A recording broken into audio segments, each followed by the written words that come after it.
Salve discipuli, this is help for your Latin studies in Henle First Year Latin, exercise number 204.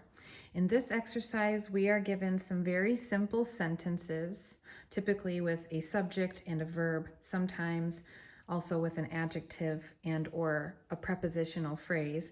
But simple sentences nonetheless, and we are asked, and that they're in the passive voice. Okay, so you'll notice that all of the verbs have one of these new passive voice endings, orister, mini, inter. And so that action is being done to the subject. Okay, the action is happening to the subject. And so we want to keep that in mind as we translate these sentences from Latin into English. Let's go ahead and get started. Number 1 says, Maria appellabatur. Okay, so we know Maria is a first declension noun, meaning Mary. And appellabatur, well, appello was one of our newer vocabulary words, meaning well, let me just flip back real quick to make sure I'm right. To address or call upon. Okay, so in the active voice, the subject would do that action. Maria addresses or Maria calls upon, or in this case, because we see that BA tense indicator, we know it was imperfect. So in the active voice, we might say Maria was addressing. But because of that ter ending, that third person plural, talking about Maria, she, then we know that this action is happening to her. So we would translate this as Mary, was, because it's imperfect, that BA tense indicator tells us that, was being called upon or addressed. Okay, so this is all our verb. All 4 of these words in the passive voice make up one Latin verb. Okay, let's look at number 2 to make sure we've got, there's plenty here, so I'll help you through a couple, maybe 2 or 3 of these. This number 2 says, provincia administrabitur. So now we have a BI. BA is going to indicate imperfect tense, but BI typically is going to indicate future tense.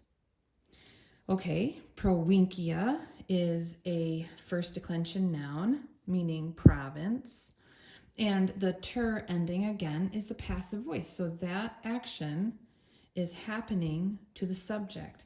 And this noun was given to us recently, administro, which means to manage.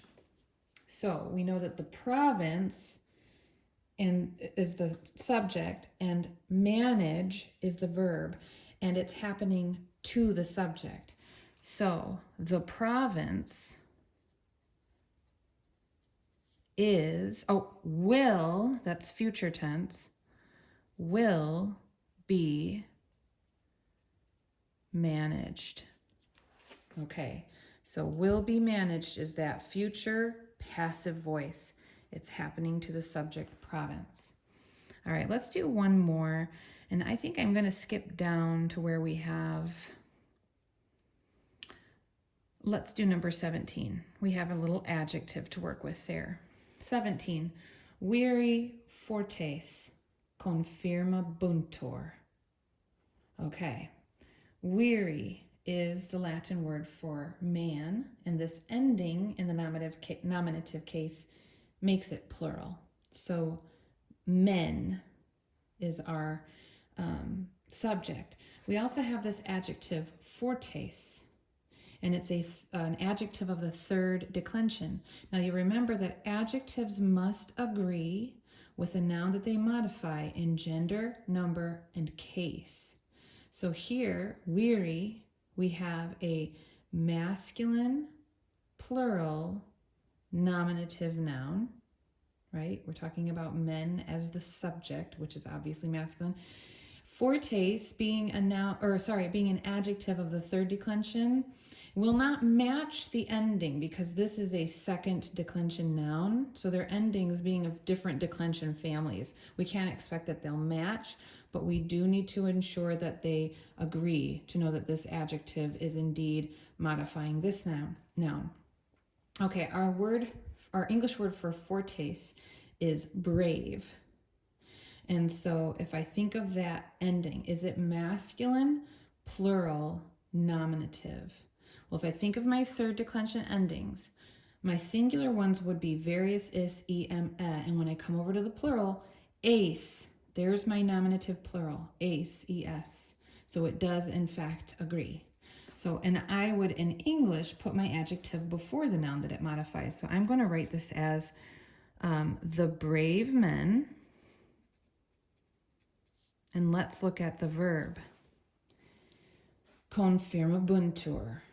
Okay, remember that untur is a passive voice ending. It's third person plural. And so that also agrees, where am I? It also agrees with the subject being a third person plural verb. But since it's passive, we know that we want to translate it as the action being done to the subject. Remember, confirmo, from our recent vocabulary, means to encourage or strengthen. Let's use strengthen this time. I think I used encourage in a different video. So they were being, no, sorry, bunter, that bu is actually a future tense. So as I said earlier, with number 2, bi, typically that's going to be your future tense, but the third person plural is actually bu, and here it is, 17.